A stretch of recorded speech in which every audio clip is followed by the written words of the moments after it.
Good morning students, कैसे हैं। तो आज M Kumar chemistry classes 12 class के सिलेबस के साथ उपस्थित हुआ है। जैसा कि कल मैंने आपको सूचित किया था कि सबसे पहले 12 क्लास में अकॉर्डिंग टू सिलेबस ऑर्गेनिक शुरू करेंगे। तो सबसे इम्पॉर्टेंट बात सिलेबस का ये होगा कि जो भी चैप्टर्स हम लोग स्टार्ट करेंगे, चैप्टर के चलते चलते उसमें जितने इम्पॉर्टेंट एग्जामिनेशन व्यू से जो क्वेश्चंस होंगे उसको हम लोग अंडरलाइन करते चलें, उस पर मार्क करते चलें। और कुछ जो मेंस, जेई मेंस और मेडिकल संबंधित भी जो क्वेश्चंस होंगे जो किसी किसी ईयर्स में पूछे हुए हैं उसको भी हम लोग टच करेंगे। और बिल्कुल ही 11th के जिस स्टूडेंट्स का ऑर्गेनिक का जो बेसिक क्लासेस किया है वो अगर कंप्लीट है, आपको थोड़ी भी दिक्कत आगे के सिलेबस में नहीं है, ये बिल्कुल आप इस चीज़ को मान लीजिए। इसलिए जो बच्चे 11th के सिलेबस को बेसिक जानकारी लिए हैं वो अपना रिवीजन बरकरार रखें और आने वाले सिलेबस में आप देखिएगा कि उसी चीज़ का बार बार रिवीजन हो रहा है, कहीं एक्स्ट्रा कुछ जाने की ज़रूरत नहीं। तो सबसे पहले मैं आपको 12 क्लास में जो ऑर्गेनिक के सिलेबस हैं उसको आप देख लीजिए क्या है।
ये 7 चैप्टर्स हैं आपको जो 12 क्लास में सिलेबस में लिखा गया है।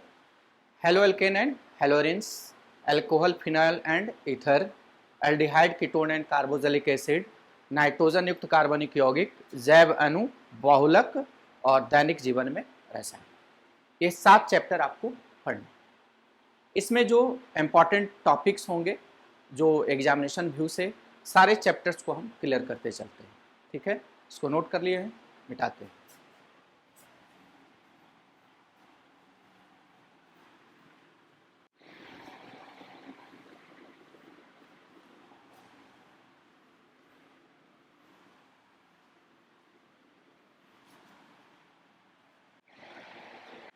तो सबसे फर्स्ट चैप्टर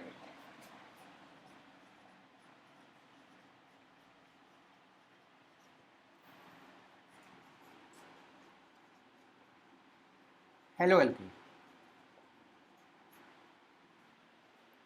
सबसे फर्स्ट चैप्टर हेलो एल्केन। जैसा कि आप नाम से देख लीजिए, इसमें दो चीज जुड़ा हुआ है। क्या क्या जुड़ा हुआ है? Halogen plus alkane equal to halo. Chapter का नाम है हेलो एल्केन, जिसमें दो टॉपिक्स हैं, हेलोजन प्लस एल्केन, दोनों मिला दिया तो क्या हो गया, हेलो एल्केन। अब ये देखिए कैसे इसको हम इंट्रोडक्शन दे रहे हैं।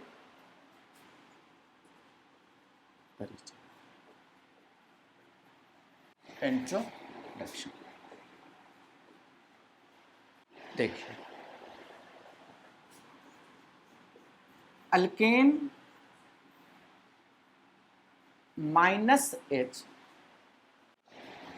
और +X क्या बनेगा, RX। बिल्कुल सिंपल तरीका। Alkane carbon carbon single bond पढ़े हैं हम लोग। अब ये मान लेते हैं कि अल्केन में 2 कार्बन, जिसको हम क्या कहेंगे, इथेन कहेंगे। ये क्या हो गया, इथेन हो गया। इसमें से क्या कहता है कि H को हटा दीजिए। इस H को हम क्या कर देते हैं, माइनस कर देते हैं, और इस H के जगह पर हम क्या करते हैं, X को क्या करते हैं, यानी X मतलब हेलोजन, X का मतलब होता है फ्लोरीन, क्लोरीन, ब्रोमीन, आयोडीन वगैरह।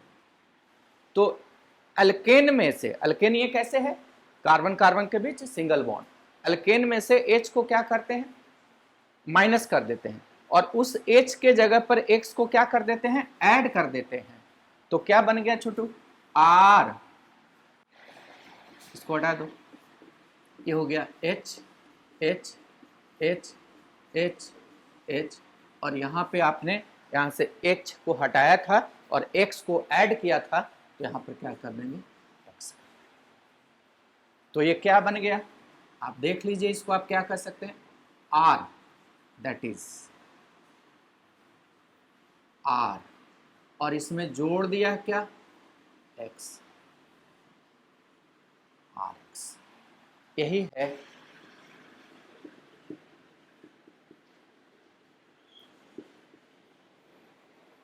हेलो। क्या आपने देखा कि R को X से क्या कर दिया, जोड़ दिया। R क्या हुआ, अल्काइल, X मतलब हैलाइड, तो RX माने अल्काइल हैलाइड। तो अल्काइल हैलाइड क्या होता है, कॉमन नेम होता है, और उसी का IUPAC नेम हम लोग क्या पढ़ते हैं, हेलो अल्केन। तो हम लोग का टॉपिक क्या पढ़ना है, हेलो अल्केन। ठीक है, इसको नोट कर सकते हैं।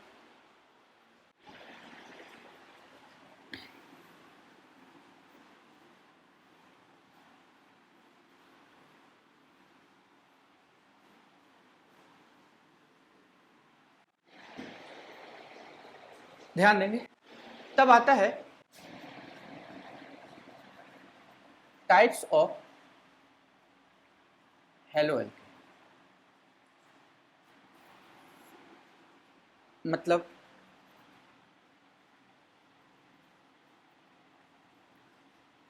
हेलो एल्केन के प्रकार।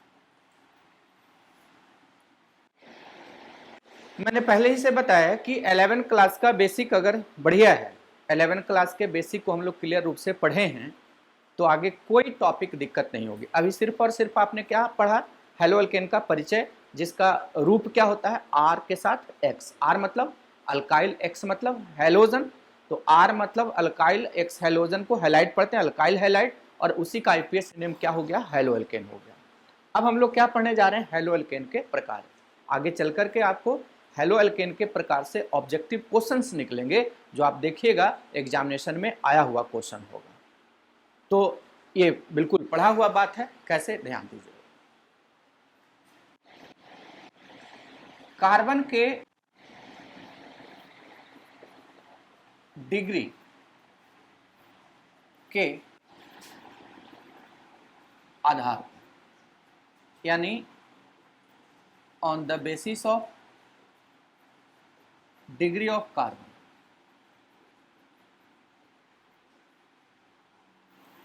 यानी कार्बन के डिग्री के आधार पर।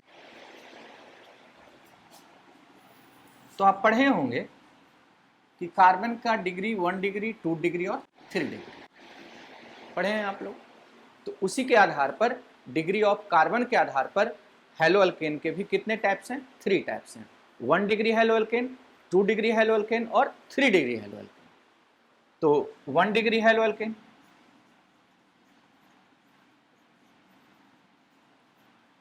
2 डिग्री हेलो एल्केन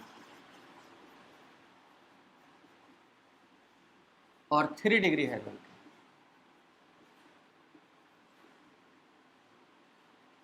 अब इसका एग्जाम्पल आप देख सकते हैं 1 डिग्री हेलो एल्केन का।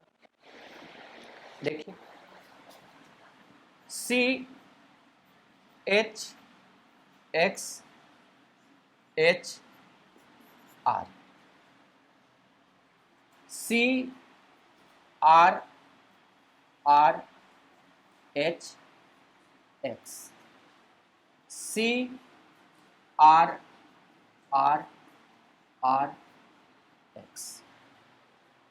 डिग्री ऑफ कार्बन की पहचान आपको मालूम होना चाहिए कि कार्बन से कितने अल्काइल जुटे हैं। एक अल्काइल, एक आर जुटा है तो that is 1 degree carbon, that is 1 degree carbon. Carbon से कितने अल्काइल जुटे हैं, इस कार्बन एटम से एक अल्काइल जुटे तो 1 डिग्री हो गया। इस कार्बन एटम से 2 अल्काइल जुटे हैं तो that is 2 degree halo alkane हो गया। अब इस कार्बन से 1 2 3 1 2 3 तो कितने कार्बन, इस कार्बन से अल्काइल कितने जुटे हैं, 3 अल्काइल जुटे हैं, इसलिए कितने डिग्री कार्बन हो गए, 3 डिग्री कार्बन। तो कार्बन के डिग्री के आधार पर इससे आगे क्वेश्चन बनेंगे। अगर आप इसका कॉन्सेप्ट क्लियर नहीं करेंगे तो आगे चल के दिक्कत होगा। तो डिग्री ऑफ कार्बन के आधार पर हेलो एल्केन के कितने type, 3 types, 1 degree halo alkane, 2 degree halo alkane और 3 डिग्री हेलो एल्केन। इसको आप नोट कर सकते हैं।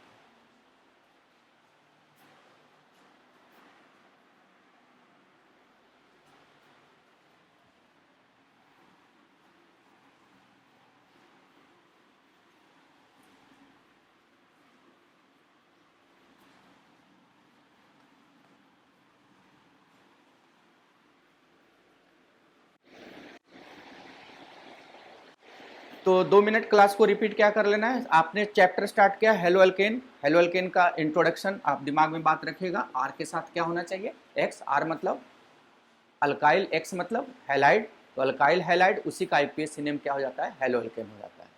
तो अल्काइल हैलाइड या हेलो एल्केन, जिसको आप अल्काइल हैलाइड कॉमन नेम और हेलो एल्केन आईपीएसी नेम, को हम लोग कितने टाइप्स में बांटे हैं, 3 टाइप्स में।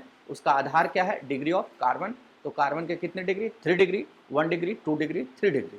आपने अभी देखा एक कार्बन से एक अल्काइल जुटा हो 1 डिग्री, एक कार्बन से 2 अल्काइल जुटा हो 2 डिग्री, एक कार्बन से 3 अल्काइल जुटा हो 3 डिग्री कार्बन। अब इसके बाद आता है, ध्यान देंगे, नोमेनक्लेचर ऑफ हेलो एल्केन। आपने बहुत गहरा से नोमेनक्लेचर का अध्ययन किया है, यहां पे उसकी जरूरत नहीं है बताने की, फिर भी थोड़ा सा इंट्रोडक्शन दे देते हैं ताकि आपको दिक्कत ना हो।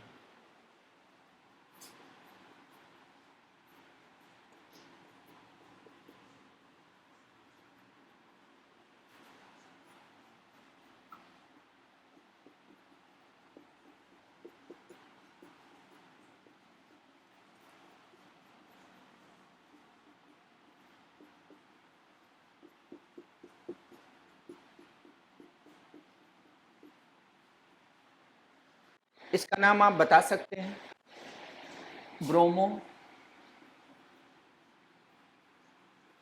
कितने कार्बन, 4, ब्यूटेन, इसका क्या नाम हो जाएगा, पढ़े हैं हम लोग, फंक्शनल ग्रुप कितने कार्बन पर, 2 पर, तो 2 ब्रोमो ब्यूटेन। और इसको आप लोग देख लीजिए, 2 ब्रोमीन हो गया, कहाँ कहाँ पर, 2 और 3 पर, तो 2 3 डाई ब्रोमो ब्यूटेन। क्लियर है, इसमें कोई दिक्कत नहीं है, आगे बढ़ते हैं।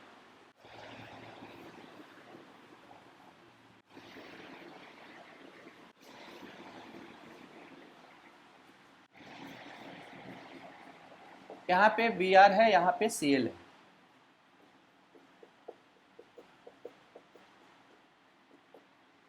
तो आप इसका सबसे पहले नंबरिंग कहाँ से करेंगे, यहाँ से करेंगे, क्योंकि इसका जो फंक्शनल ग्रुप का सम ऑफ पोजीशन होगा वो क्या आएगा, लो होगा, और इधर से क्या हो जाएगा, हाई होगा।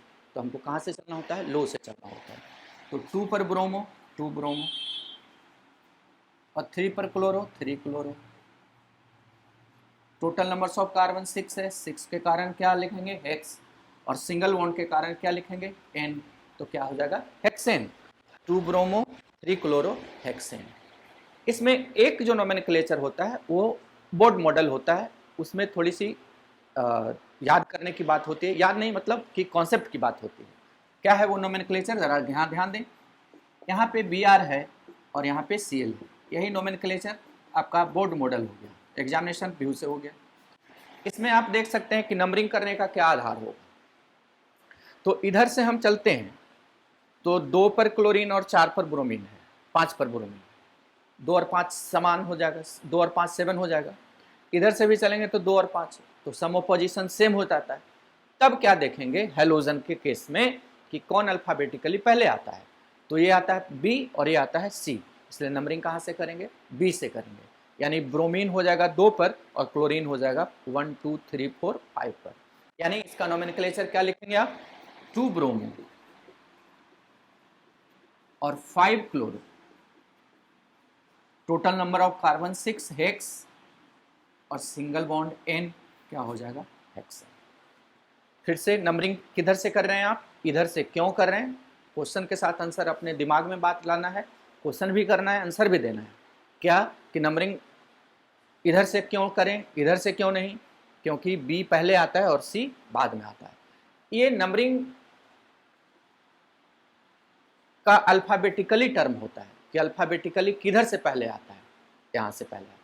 यहाँ अल्फाबेटिकली क्यों नहीं नंबरिंग किए, क्योंकि इसका सम ऑफ पोजीशन लो है। यहाँ से सम ऑफ पोजीशन दोनों तरफ से क्या आ रहा है, सेम आ रहा है, तब अल्फाबेटिकली को ध्यान देते हैं, बताया हुआ होगा, ठीक है, नोट कर लीजिए।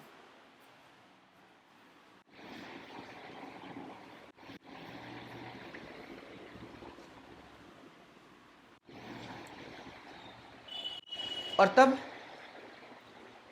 इसका नेक्स्ट टॉपिक आता है, बहुत इंपॉर्टेंट क्वेश्चन है ये,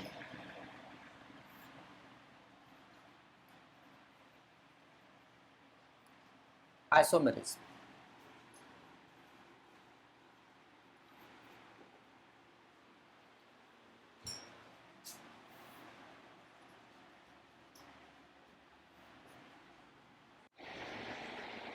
इसमें क्वेश्चन से आते हैं कि आपको हेलोअल्केन का एग्जाम्पल दे देगा, फॉर्मूला दे देगा, और पूछेगा वो आपसे कि इसमें कौन कौन सा आइसोमर्स तैयार हो सकता है, इसमें कितने आइसोमरिज्म बन सकते हैं, मैक्सिमम नंबर्स ऑफ आइसोमरिज्म, यानी आइसोमरिज्म की संख्या इसमें कितनी होती है। ये बोर्ड में आया हुआ क्वेश्चन है, इसलिए देख लीजिएगा, जब भी कोई बोर्ड मॉडल का क्वेश्चन होगा हम इसको इस रूप में रिप्रेजेंट कर देंगे, ताकि आप जब अपना नोट्स तैयार कीजिए, नोट्स लिखिए, जब आप एग्जामिनेशन के वक्त नोट्स को जब देखें तो इस तरह का बात एकदम दिमाग में बात रखिएगा कि ये एग्जामिनेशन में आने वाला क्वेश्चन है। तो आइसोमेरिज्म से क्वेश्चन इसमें आते हैं। तो क्वेश्चन क्या है कि हेलोअल्केन कौन कौन सा आइसोमेरिज्म का निर्माण कर सकता है। तो पहला, स्थानीय समावयव,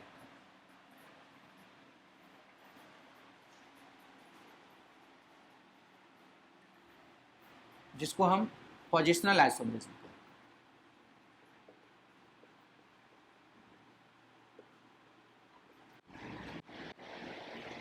आपको पूरी तरह याद करवाए हैं समावयवता के क्लास में कि पोजिशनल आइसोमेरिज्म, स्थानीय समावयवता, किसमें अंतर होना चाहिए, सूत्र तो वही होता है, फॉर्मूला परिभाषा ही है समावयवता का कि अनुसूत्र समान और संरचना सूत्र भिन्न होता है।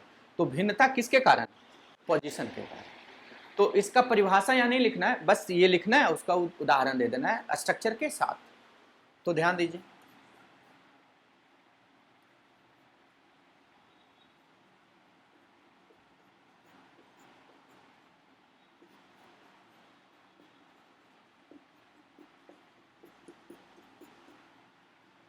तो इसका नाम होगा 1 ब्रोमो ब्यूटेन, और इसका क्या नाम हो जाएगा, 2 ब्रोमोब्यूटेन। यानी इसका पोजीशन, इस ब्रोमीन का पोजीशन कहाँ पे है, पहले कार्बन पर, और इसका कहाँ पर है, दूसरे कार्बन पर, इसलिए इसका नाम 1 ब्रोमो, इसका नाम 2 ब्रोमो। अब बात हो गई कि दोनों का फॉर्मूला देख लीजिए सेम है, दोनों का संरचना अलग है, किसके कारण, पोजीशन के कारण, इसलिए कौन सा आइसोमरेज, पोजिशनल आइसोमरेज। लिख लीजिए इसको।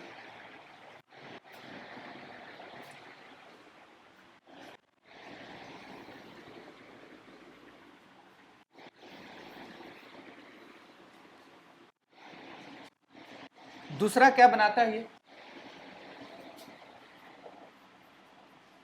श्रृंखला समाव्यक्ता,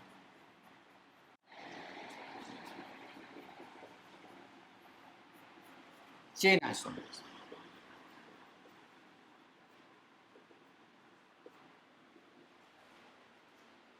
देखते हैं,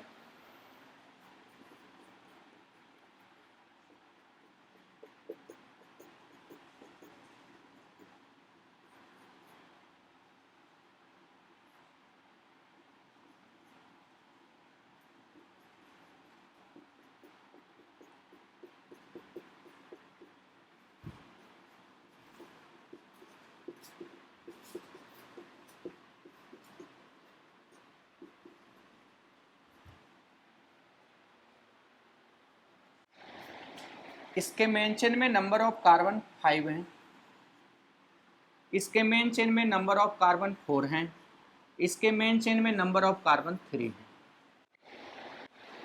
total number of carbon same है, मतलब इसका अणुसूत्र समान है, लेकिन स्ट्रक्चर जो है डिफरेंट हो जा रहा है, किसके कारण, तो देख लीजिए, ये है ओपन चेन और ये क्या है, ब्रांच चेन, ये भी क्या है, ब्रांच चेन है। तो किसमें अंतर है, ब्रांच में, इसलिए श्रृंखला में, इसलिए इसको हम लोग क्या कहते हैं, श्रृंखला समाव्यक्ता कहते हैं। इसका नाम होगा ब्रोमोपेंटेन। चूंकि total number of carbon main chain में कितने हैं, 5 हैं, इसका नाम होगा 1 ब्रोमो, ये क्या है, CH3 है, क्या ये CH3 है, जिसको हम क्या पढ़ते हैं, मिथाइल पढ़ते हैं। 1 ब्रोमो 2 मिथाइल और ब्यूटेन।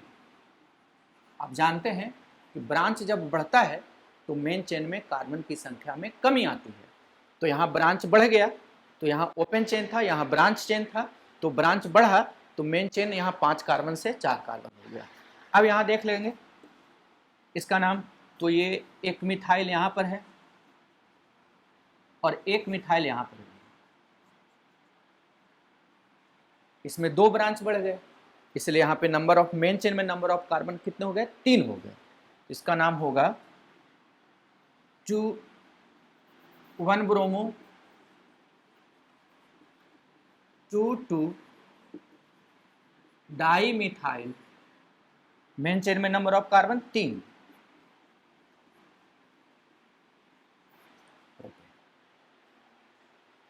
है ना। तो आइसोमेरिज्म हेलोल्केन कितने बनाते हैं, 2 बनाते हैं, कौन कौन, पोजिशनल और चेन आइसोमेरिज्म बनाते हैं। ये आया हुआ क्वेश्चन है बोर्ड में, इस बात को दिमाग में रखिएगा, लिख सकते हैं।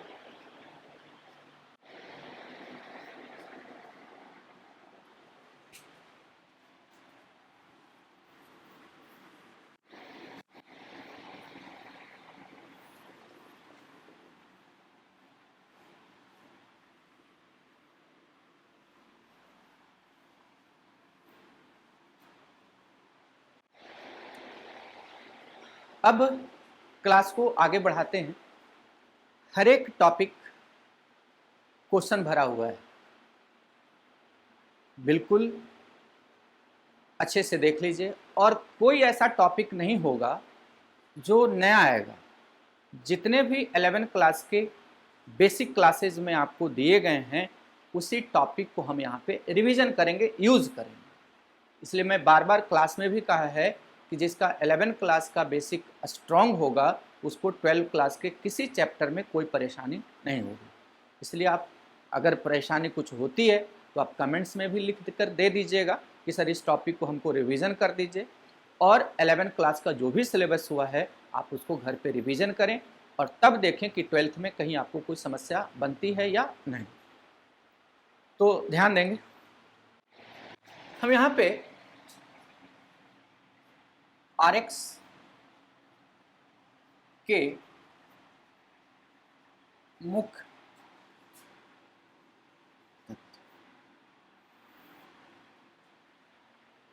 RX से संबंधित आगे यानी RX माने अल्काइल हैलाइड जो टॉपिक है, हेलो अल्केन जिसको आप कह रहे हैं, इससे रिलेटेड बहुत सारे क्वेश्चंस हैं। उसका हम क्वेश्चन सॉल्यूशन आपको जब हम देंगे, जब ये कॉन्सेप्ट क्लियर होगा तो हमको बताने की आवश्यकता नहीं पड़ेगी। ऐसे मैं बताऊंगा भी, लेकिन आप देखिएगा कि जितने ये बातें यहाँ पे यूज हैं थ्योरीज में, उसी से रिलेटेड वहाँ क्वेश्चन का जो आंसर तैयार होगा यहाँ से जुड़ा हुआ होगा। और आपको पहले भी बताए हैं और ये दिमाग में रखिएगा कि कोई भी क्वेश्चन आसमान से नहीं टपकता है। जितने भी क्वेश्चंस होते हैं उसका कहीं ना कहीं थ्योरी होता है। अगर थ्योरी का कॉन्सेप्ट क्लियर है तो क्वेश्चन बनाने की में कहीं कोई परेशानी नहीं होगी, क्वेश्चन को रटने की आवश्यकता नहीं पड़ेगी। तो हम देखते हैं, ध्यान देंगे। सबसे पहला बात है कि RX ध्रुवीय होता है।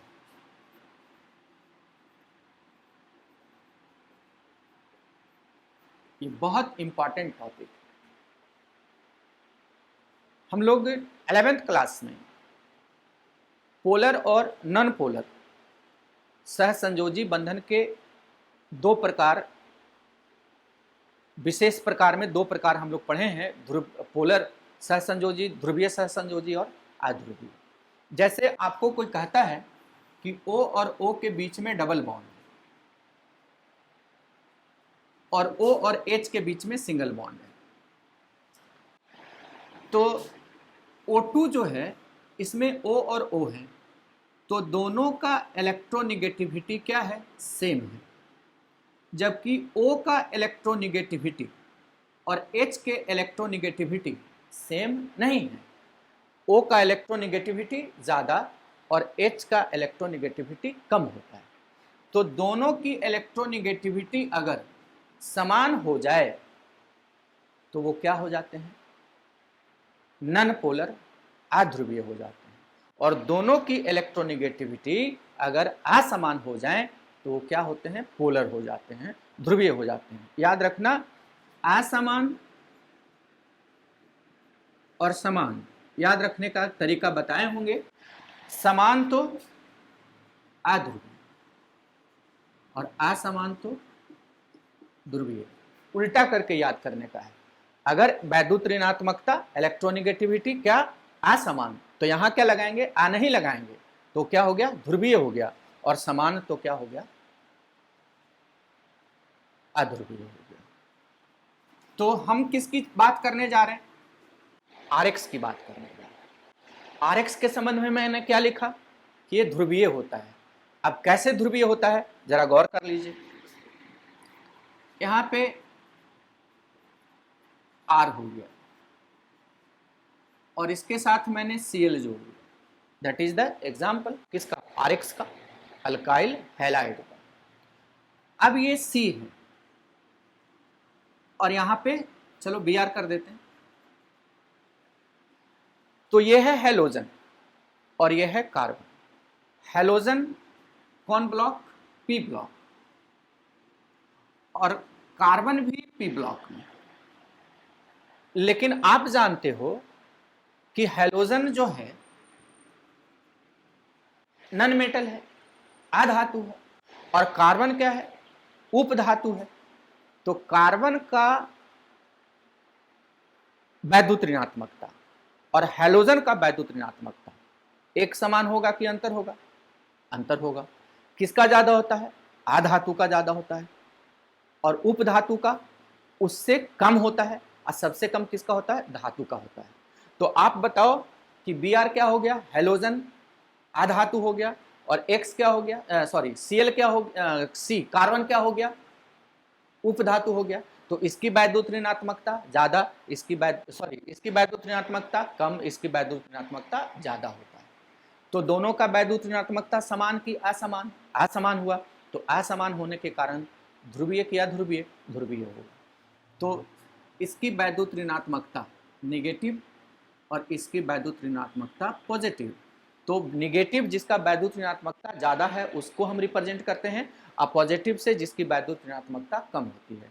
तो एक कार्बन का वैद्युत ऋणात्मकता और हैलोजन का वैद्युत ऋणात्मकता समान की असमान, तो असमान हुआ, और असमान होने के कारण क्या होता है, ये ध्रुवीय होता है। ठीक है, तो आरएक्स क्या होते हैं, ध्रुवीय होते हैं।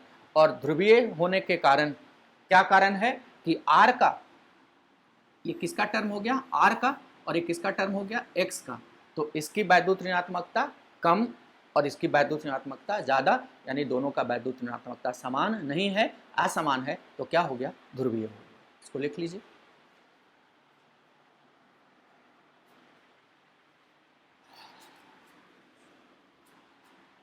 अब एक दूसरी जानकारी है जिसकी जरूरत हमको आगे चल के बहुत जरूरत पड़ेगी, ध्यान दीजिए।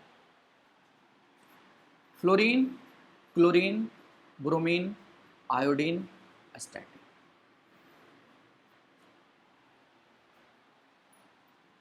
That is halogen. तो आप जानते हैं कि टॉप टू बॉटम, ऊपर से नीचे, परमाणु त्रिज्या बढ़ता है, मालूम है, क्वेश्चन आने वाला है इस पे। और En वैद्युत ऋणात्मकता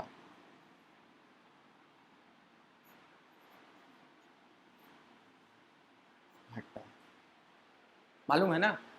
अगर नहीं तो ये दिमाग में बात बना लीजिएगा कि वैद्युत ऋणात्मकता इलेक्ट्रोनिगेटिविटी का व्युत्क्रमानुपाती होता है। तो टॉप टू बॉटम परमाणु त्रिज्या बढ़ रहा है, तो En क्या हो रहा है, घट रहा है। यानी इसका परमाणु त्रिज्या सबसे छोटा, इसका परमाणु त्रिज्या सबसे बड़ा, वैद्युत ऋणात्मकता इसका सबसे ज्यादा होगा, और वैद्युत ऋणात्मकता इसका सबसे कम होगा। और ऐसे भी आप जानते हैं कि पूरे पीरियोडिक टेबल में सबसे वैद्युत ऋणात्मकता ज्यादा होता है किसका, हैलोजन ग्रुप का। और हैलोजन में भी सबसे ज्यादा किसका होता है, फ्लोरीन का।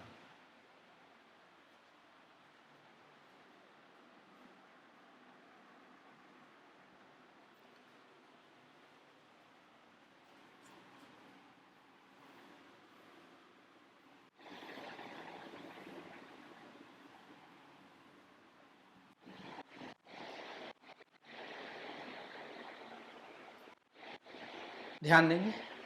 तीसरा पॉइंट है, क्वेश्चन है,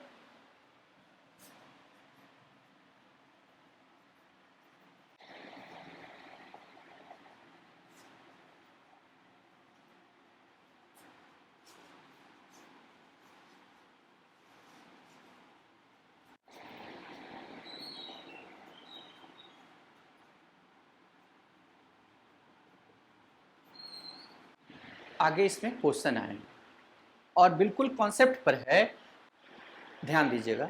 निम्नलिखित में किसका बंधन दूरी सबसे बड़ा है। एग्जामिनेशन में ये क्वेश्चन पूछा हुआ है। जैसे ध्यान देते हैं, सबसे पहले है RF, आर्मन एल्काइल के साथ कौन है, फ्लोरीन। RCl, R के साथ क्या है, क्लोरीन। RBr और RI किसका आया हुआ क्वेश्चन है, बोर्ड मॉडल।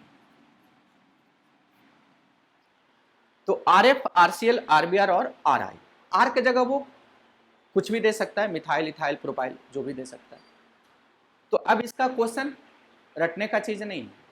अब आप देखो बंधन दूरी, तो आप बता सकते हैं कि R इसमें तो कॉमन है, R पर ये सॉल्यूशन नहीं होगा, ये सॉल्यूशन होगा F पर, Cl पर, Br पर और I पर। दूरी त्रिज्या से रिलेटेड है बात, यही कॉन्सेप्ट है इस क्वेश्चन का, दूरी त्रिज्या से रिलेटेड है।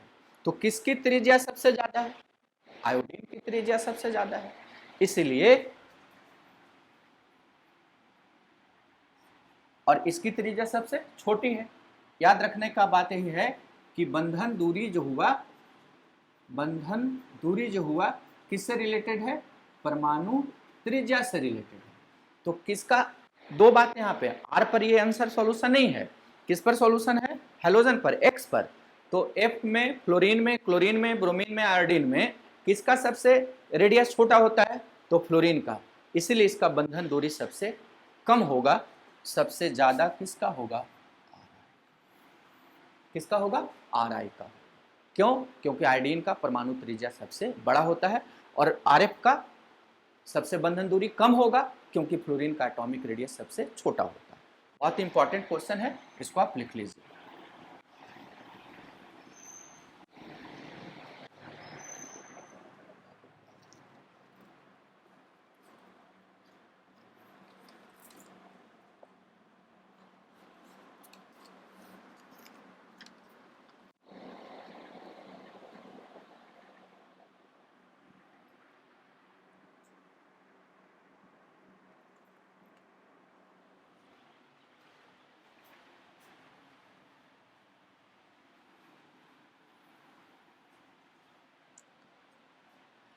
ध्यान देंगे, इसी पर क्वेश्चन बनेगा, बहुत इंपॉर्टेंट, ये भी बोर्ड मॉडल क्वेश्चन है। निम्नलिखित में, इसको हटा दो, निम्नलिखित में किसका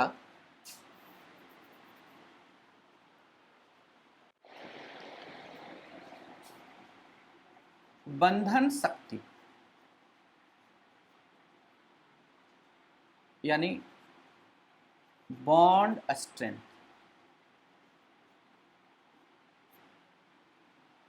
सबसे ज्यादा है?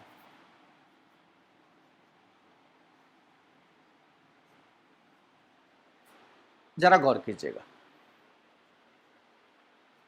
बिल्कुल कॉन्सेप्ट का चीज। एक रस्सी जो है लंबी है और एक उसी रस्सी को आप छोटा कर दें तो लंबी रस्सी पतली हो जाएगी। उसको छोटा करने के लिए उसको दो बार डबल कर देंगे उसको, तो जो छोटी रस्सी हो गई वो मजबूत हो गया। एक लंबी रस्सी को आपने क्या किया? छोटा किया, उसको डबल कर दिया या ट्रिपल कर दिया। उसी लंबी रस्सी को, उसी रस्सी को जो सपोज मान लो ये 1 मीटर का है, तो इसको हम 2 टुकड़ा करके ऐसे कर दिया, ऐसे कर दिया,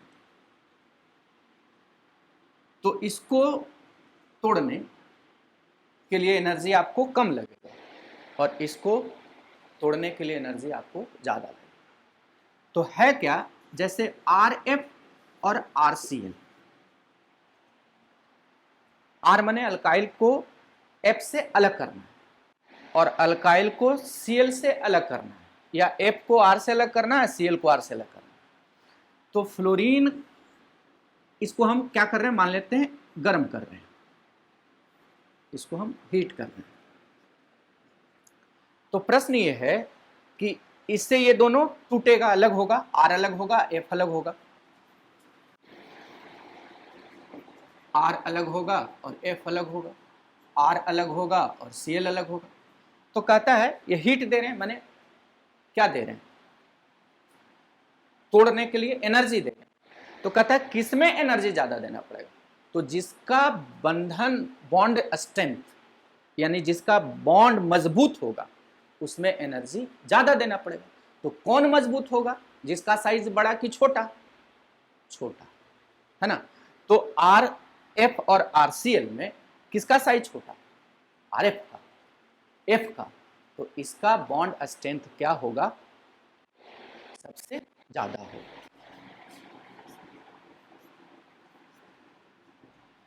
इसका मतलब हुआ कि आर एफ, आरसीएल, आरबीआर और आरआई में सबसे ज्यादा बॉन्ड स्ट्रेंथ किसका होगा? इसका होगा। यानी बॉन्ड एनर्जी, बॉन्ड लेंथ का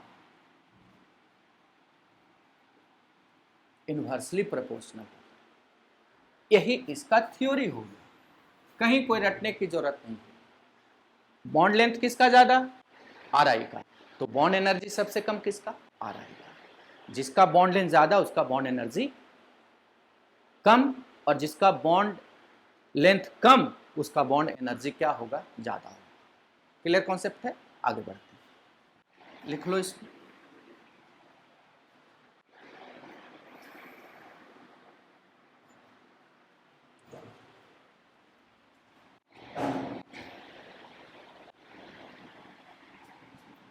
फाइव।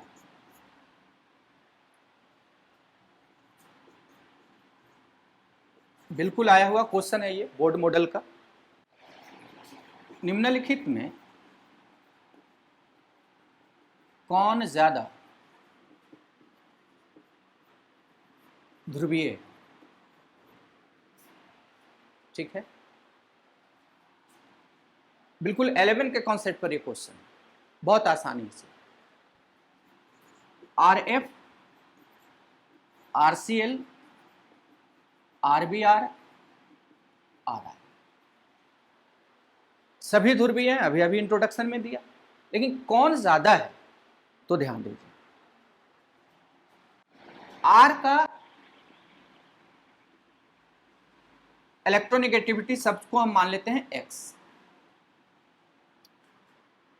अब इसमें फ्लोरीन की इलेक्ट्रोनेगेटिविटी R पर डिपेंड नहीं करेगा, इसका पोलरिटी कौन ज्यादा ध्रुवीय है ये R पर निर्भर नहीं करेगा, किस पर डिपेंड करेगा? X पर, हेलोजन पर। तो इसका सबसे ज्यादा, उससे कम, उससे कम, उससे कम। तो इन दोनों के इलेक्ट्रोनेगेटिविटी में जब अंतर निकालेंगे तो सबसे ज्यादा अंतर किसका होगा? RF का होगा। क्यों? क्योंकि R सब में कॉमन है और F का सबसे ज्यादा है। तो डिफरेंसेस सबसे ज्यादा किस में होगा? RF में होगा। इसलिए आया हुआ क्वेश्चन। आप फिर से समझ लीजिए कि R सब में क्या है? कॉमन है, और F का इलेक्ट्रोनिगेटिविटी सबसे ज्यादा, उससे कम, उससे कम, उससे कम। यानी कि जो इलेक्ट्रोनिगेटिविटी में जो अंतर आएगा वो सबसे ज्यादा अंतर किस में आएगा? RF में आएगा। तो RF में आने के कारण वो सबसे ज्यादा ध्रुवीय होगा, ये उससे कम होगा, उससे कम होगा, सबसे कम होगा। क्योंकि Ri में I जो है उसकी पोलरिटी, उसकी इलेक्ट्रोनिगेटिविटी सबसे कम होती है। तो जिसका ये R कॉमन हो गया, उसमें हैलोजन की इलेक्ट्रोनेगेटिविटी जिसका ज्यादा होगा वही सबसे ज्यादा ध्रुवीय होगा। ये बात याद रखिएगा, लिख लीजिए इसको।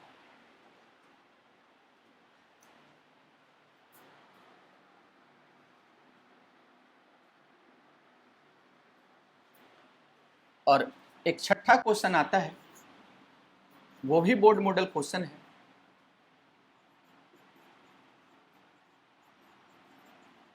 निम्नलिखित में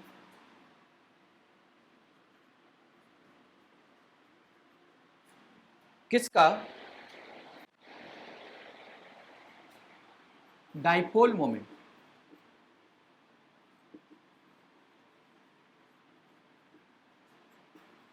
द्विध्रुव आघूर्ण सबसे ज्यादा है? तो जो ज्यादा पोलर होगा उसका डाइपोल मोमेंट भी सबसे ज्यादा होगा। मतलब ये दोनों एक ही कॉन्सेप्ट पर आधारित है। ध्रुवीय पूछे या डाइपोल मोमेंट पूछे, पोलरिटी पूछे या द्विध्रुव आघूर्ण पूछे, दोनों का कॉन्सेप्ट एक ही है। यानी R F, R C L, R B R, R I. इसका डाइपोल मोमेंट सबसे ज्यादा, क्योंकि ये ध्रुवीय ज्यादा है। सेम कॉन्सेप्ट दोनों का है, इसलिए मैं बार बार बता रहा हूं कि 11 के टोटल कॉन्सेप्ट पर ही ये सारे क्वेश्चंस आधारित हैं। लेकिन यहां पर एक बात याद रखिएगा, एक एक्सेप्शन है, अपवाद है कि आरएफ का यहां पे ज्यादा होता है। लेकिन ये याद रखिएगा कि आरएफ का ज्यादा नहीं होता है, आरसीएल का ज्यादा होता है। यह एक अपवाद है, तो अपवाद संबंधित क्वेश्चन भी आपसे कभी कभी पूछ देता है। तो इसलिए ये कॉन्सेप्ट क्या होगा कि यहाँ पे आप कर देंगे RCl और यहाँ कर देंगे, ठीक है। तो सारा गेम किसका हुआ? पीरियडिक टेबल में आपने जो पढ़ा है, ऊपर से नीचे परमाणु त्रिज्या बढ़ता है, इलेक्ट्रोनेगेटिविटी घटता है, पूरा गेम इलेक्ट्रोनेगेटिविटी पर है। परमाणु त्रिज्या और इलेक्ट्रोनेगेटिविटी, ये दोनों का कॉन्सेप्ट पर ही ये पूरा टॉपिक्स है। ये आपका इंट्रोडक्शन हुआ किसका? RX का। इसमें 2-3 ऑब्जेक्टिव क्वेश्चंस हैं जो निश्चित रूप से बोर्ड एग्जामिनेशन में पूछे जाते हैं, ठीक है।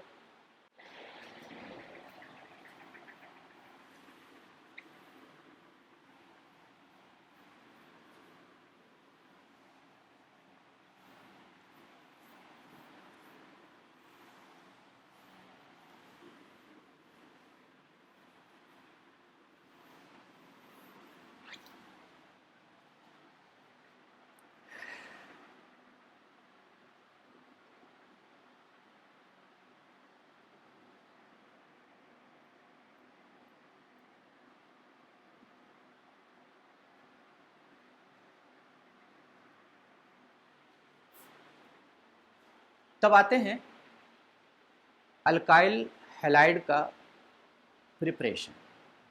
क्वेश्चन पूछे जाते हैं कि प्रयोगशाला में कोई एक इथाइल अल्काइल हैलाइड में, जैसे इथाइल ब्रोमाइड आपको दे देगा, उसको हम कैसे बनाएंगे, उसका निर्माण कैसे करते हैं, इसका क्वेश्चंस होगा।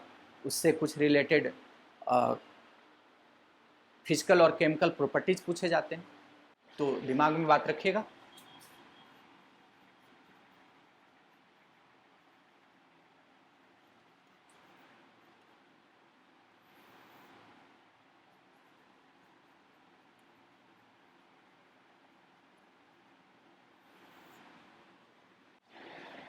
अब इस RX के में हम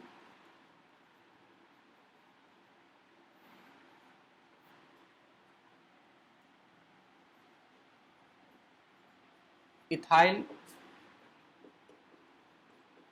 ब्रोमाइड को ले लेते हैं। किसको? Ethyl bromide. तो बहुत सारे मेथड हैं इसको बनाने का।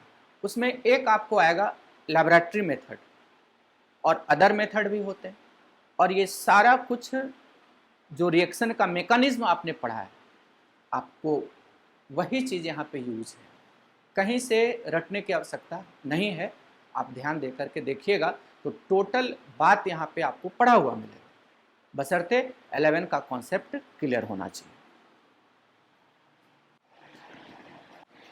तो सबसे पहले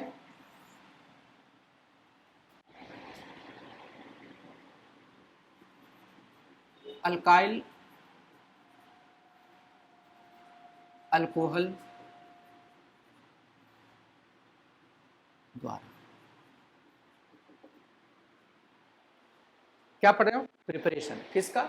RX माने अल्काइल हैलाइड हेलोअल्केन में कौन सा हम उदाहरण के स्वरूप ले रहे हैं? Ethyl bromide. तो इथाइल ब्रोमाइड का निर्माण करना है किससे? अल्काइल अल्कोहल द्वारा। अल्काइल अल्कोहल द्वारा किसका निर्माण करना है? इथाइल ब्रोमाइड का। तो ध्यान दीजिए, C2H5 पढ़े होंगे नोमेनक्लेचर में। OH किसका फंक्शनल ग्रुप? अल्कोहल का। यहाँ पे चूंकि हमको इथाइल लाना है इसलिए इथाइल लेंगे, मिथाइल लाना होगा तो मिथाइल लेंगे, और प्लस HBr। यहाँ पे हम कैटलिस्ट के रूप में H2SO4 लेते हैं। अब जरा गौर कीजिए, ये कैटलिस्ट H2SO4 क्यों लेते हैं? जब कभी हैलोजन एसिड, ये हो गया सबस्ट्रेट और ये हो गया रिएजेंट के रूप में लेंगे, आप जानते हैं कि ये अस्थिर होता है और ये इस पे क्या करता है? प्रहार करता है। तो प्रहार करने के पहले क्या होगा? टूटेगा। ये क्या है? एसिड है, एसिड है। और ये कैसा एसिड है? कमजोर एसिड। जितने भी हैलोजन एसिड बनेंगे वो कैसा एसिड होता है? कमजोर। तो एसिड तो है लेकिन कमजोर एसिड है, इसलिए अपना जो भी प्रभाव देना चाहता है वो नहीं दे पाता है, इसलिए अब एक मजबूत एसिड का ये सहारा लेता है। और H2SO4 एक स्ट्रॉन्ग एसिड है, इसलिए कैटलिस्ट के रूप में हम क्या लेते हैं, H2SO4। तब ये क्या होता है, टूट जाता है। कैसे टूटता है आप जानते हैं सारा कुछ, H पर कैसा चार्ज प्लस और X पर कैसा चार्ज माइनस चार्ज, और यहाँ पर आप जानते हैं H पे प्लस और OH पर कैसा चार्ज माइनस चार्ज। तो ध्यान दीजिएगा, ध्यान देंगे, C2H5 प्लस चार्ज, उसके साथ कौन जुटेगा, Br जुटेगा, यानी कि इस OH के जगह पर कौन आ जाएगा, Br, और इस H के साथ यहां पर H के साथ कौन जुटेगा, OH जुटेगा। तो क्या बन गया, C2H5Br और प्लस HOH, जिसको आप क्या कहते हो केमिस्ट्री की भाषा में, आम बोलचाल की भाषा में H2O, जिसको आप जल कहते हैं। तो मैं आपको बताया कि कभी भी केमिस्ट्री जब पढ़ना लिखना तो H2O को HOH के रूप में लिखने पर बहुत आसानी होगी आगे के रिएक्शंस में। तो आपने अल्काइल अल्कोहल को बनाया है किससे, इथाइल ब्रोमाइड को बनाया है किससे, अल्काइल अल्कोहल से। बहुत सिंपल रिएक्शन, इथाइल अल्कोहल को HBr से रिएक्शन करवाया, H plus Br minus, R पर आप जानते हैं प्लस होता है, OH पर क्या होता है माइनस, तो प्लस वाले माइनस पर अटैक करते हैं, माइनस वाले प्लस से जुड़ते हैं। तो C2H5 प्लस वाला किससे जुटा, माइनस Br से, तो C2H5Br, ये बन गया आपका इथाइल ब्रोमाइड। ठीक है, मिटाते हैं।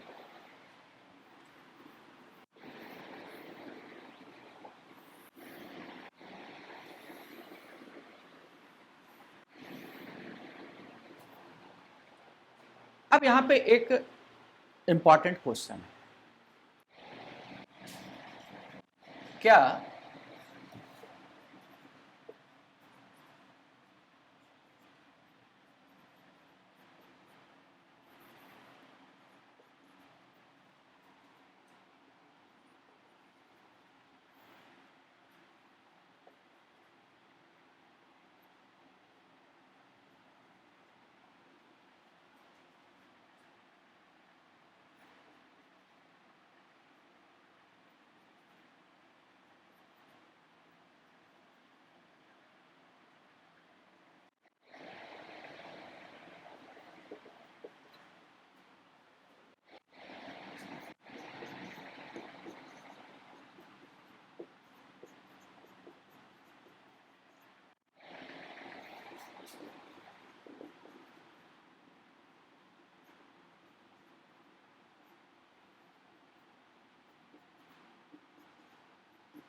ध्यान देते हैं, क्वेश्चन क्या है, क्या ये कितना डिग्री है, 2 डिग्री अल्कोहल, तो ये 2 डिग्री RX, ये 3 डिग्री अल्कोहल, तो ये 3 डिग्री RX। ये कंपटीटिव क्वेश्चन है जो मेंस में पूछ चुका है, जेईई मेंस में पूछ चुका है। क्वेश्चन क्या है कि क्या आपने जो भी पढ़ा कि alkyl halide, alkyl alcohol HX से रिएक्शन करता है, हेलोजन एसिड से रिएक्शन करता है, तो RX का निर्माण करता है, उदाहरण भी देखा था। लेकिन वहां पर जो आपने एग्जाम्पल लिया था वो 1 डिग्री अल्कोहल था और 1 डिग्री अल्काइल हैलाइड का निर्माण किया था। यहाँ पे आपने 2 डिग्री लिया है, यहाँ 3 डिग्री लिया है, यहाँ 2 डिग्री अल्काइल हैलाइड बन रहे हैं, यहाँ 3 डिग्री अल्काइल हैलाइड बन रहे हैं। तो क्वेश्चन है क्या इस प्रोसेस से 2 डिग्री अल्काइल हैलाइड और 3 डिग्री अल्काइल हैलाइड का निर्माण होता है, नहीं होता है। क्यों नहीं होता है, आपने पढ़ा हो, क्या पढ़े हैं याद रखिएगा,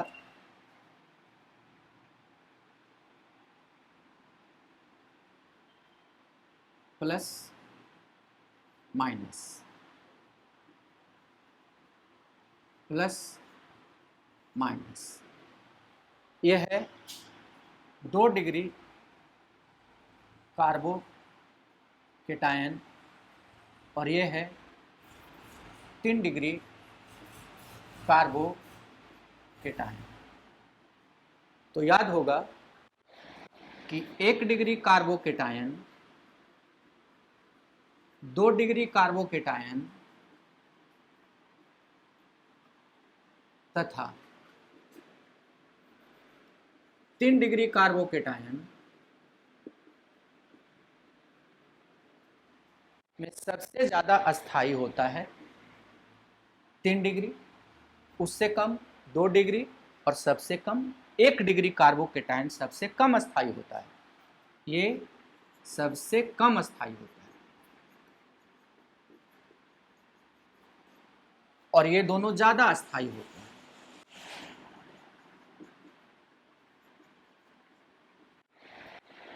तो ज्यादा अस्थायी होने के कारण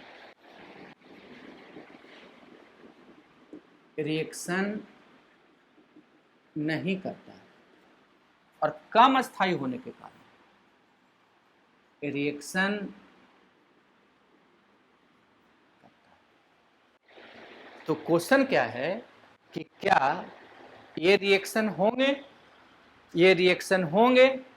तो बोलेंगे नहीं।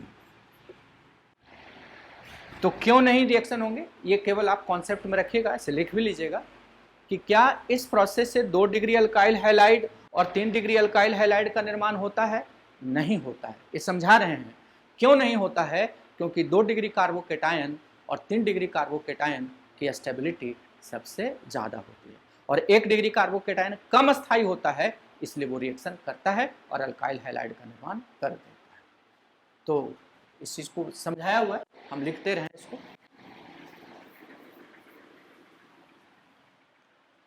क्या इस विधि से 2 डिग्री अल्काइल हैलाइड